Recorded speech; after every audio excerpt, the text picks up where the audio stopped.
Araw nga po ng Sabado at pumunta na naman kami dito sa murang bilihan ng mga prutas at gulay. Kaya samahan niyo po ulit kami ngayong araw dahil nga po mag-grocery kami doon kina Lolo Sato at kay Auntie. Pero bago nga po muna kami umalis, nagkulay nga po muna kami ng buhok ni ate at eto po yung ginamit namin na pangkulay. Napaka-effective po nito. Sample po ng before kami magkulay. Medyo hindi nga po maayos yung aming picture pero eto na po yung after. Nawala na po talaga lahat yung mga puti-puti ni ate. At napakadali nga rin pong i-apply nitong pangkulay na ito. May kasama na po kasi siyang pangsuklay. At nang makagayak na nga po kami ni ate, ay aalis na po muna kami. Nag-apply nga po muna kami ng sunscreen. Ito po yung ginagamit namin dito sa Japan. Effective na effective din po ito at napakamura lamang. At ang dami nga rin pong nagamit nitong Skin Aqua sunscreen. Kaya try nyo rin po. Baka gusto nyo magpasabay. Bali nga po kami ay paalis na at magbabike nga lang po ulit kami ni ate. Timing na timing nga po ang aming rest day dahil nga po pumatak ito ng Sabado at malamang nga po sana ay marami kaming mabiling mura doon kina Lolo Sato at kay Auntie. Ilang minuto nga lamang din po ang aming ipagbabike mula sa aming apato at napakaganda nga po ng araw ngayon. Ito nga po yung aming dinadaanan, puros palayan nga po. Nandito na nga po ulit kami sa tindahan at ito po ang bumungad sa amin. Napakadami po ngayong sibuyas at napakalalaki pa. Tagsibuyas na nga rin po ngayon dito sa Japan at marami rin nga po sila ditong halaman na pananim. Kami nga po ay pumunta dito mga bandang alas 5 na ng hapon at eto nga po yung aming nadatnan. Medyo kakaunti pa nga po yung tao sa mga oras na ito. Una ko nga pong napansin ay yung saging dahil medyo marami na nga po ulit silang tindang saging ngayon at napakamura. 150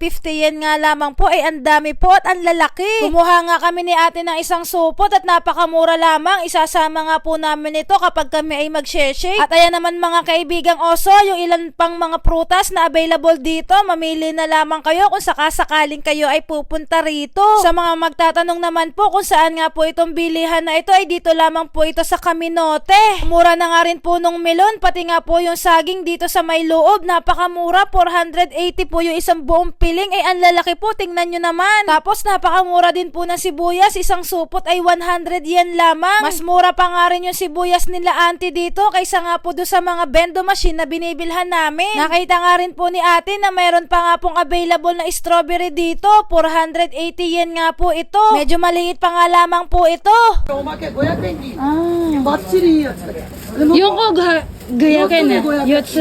わー。perfect。わー。わー。ありがとうございます。食べな食べな Nice. Nice timing guys. Ginawa na nilang 500 to.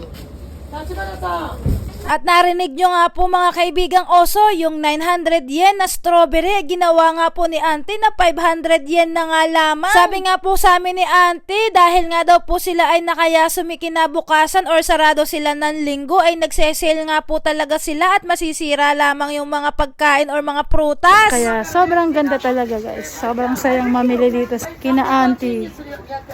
Diba? Sobrang laki mag-sale.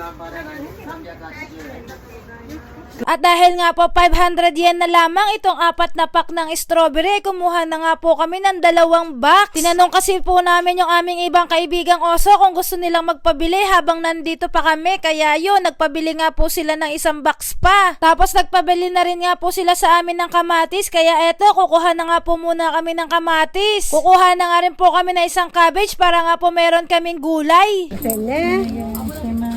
キャベツが200円200円です。